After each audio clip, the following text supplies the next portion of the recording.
Welcome to RND Way Vlog. Huwag kalimutang mag-like, subscribe, and click the notification bell. Imagine, isang patrol boat na dati lang tumitingin sa horizon, bigla na lang naging banta sa ilalim ng dagat. Nitong nakaraang linggo, nag-down payment na ang DND para i-upgrade ang ating mga Raha Sulaiman.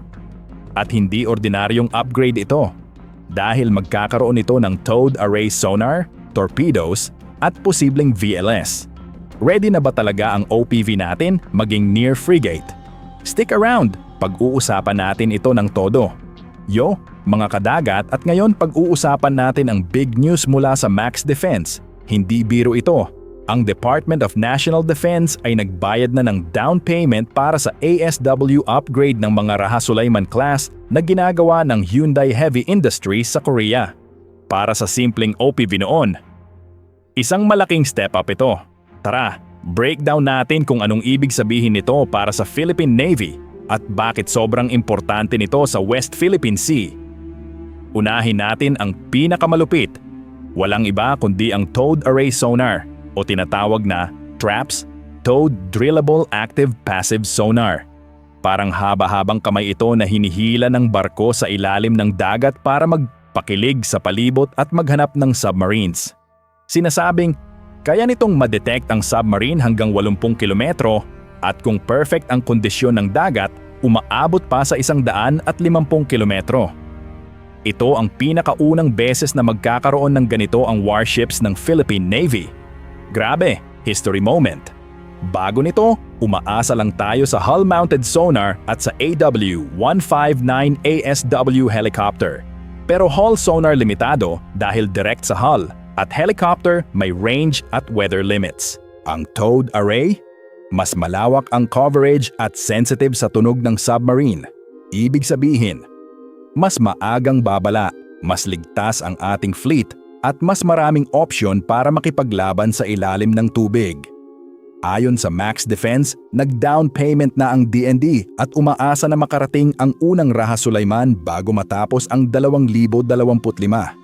Pero tandaan, ngayong stage, confirmed lang muna ang towed array, weapons at iba pang systems, pending pa sa susunod na updates. Ngayon, punta tayo sa mga balitang umiikot. Hindi raw gugugulin ang warship na ito bilang simpleng OPV lang. May plano na gawing parang guided missile corvette. Narito ang mga sinasabing ilalagay, triple torpedo launchers para samahan ang towed sonar. Kung meron kang panlaban sa submarine, dapat meron ding torpedoes. K745 Blue Shark Torpedoes.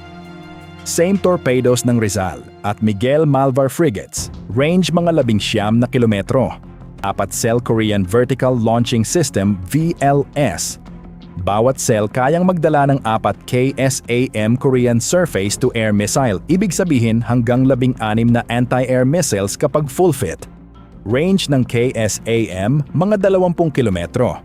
Pangdepensa laban sa missiles at aircraft. Mistral 3 SAMs. Short-range anti-air, practical versus drones at choppers. 4X Sea-Star, anti-ship missiles. Parehong ginagamit ng Rizal class. Range mga 180 kilometro. Warhead, halos 250 kilo. Kaya nitong mag-sink ng warship. Importanteng punto sa proyektong ito, ginawa ang Raha Sulaiman bilang offshore patrol vessel, meaning limited displacement at space.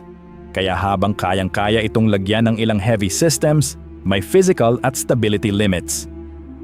Di ito kasing laki o kasing sturdy ng Miguel Malvar frigate.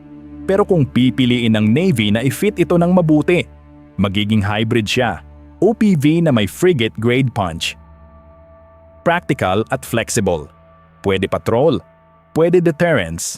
Sa geopolitical side, mas malaking presensya at mas malalim na domain awareness ang ibibigay nito sa atin sa West Philippine Sea.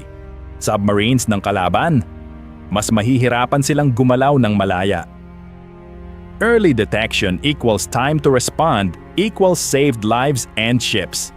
Para sa Philippine Navy, ito ay isang cost-effective way to raise capability nang hindi muna bumibili ng expensive frigates o subs. Pero sa kabila ng mga nasabing posibleng gagawing upgrades, ay dapat ring isaalang-alang ang mga sumusunod.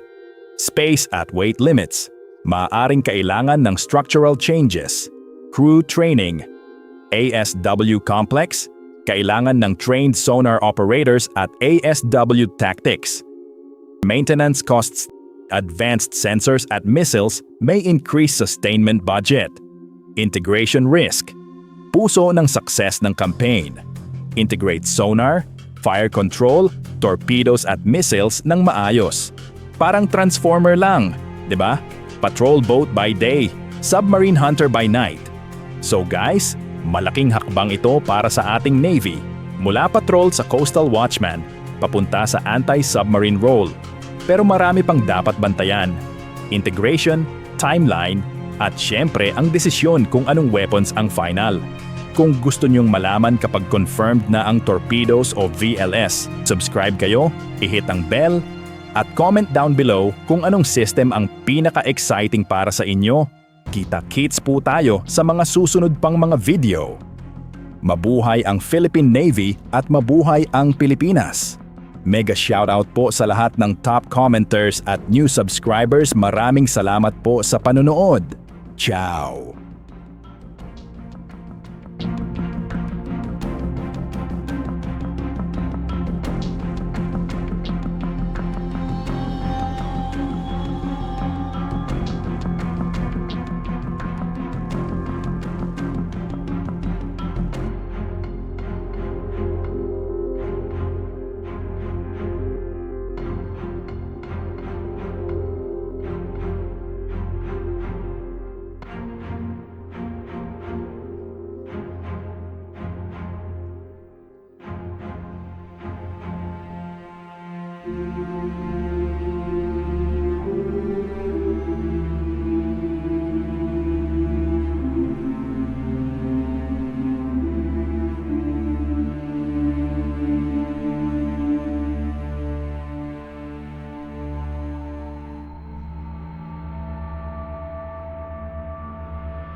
Huwag kalimutang mag-like, subscribe, and click the notification bell.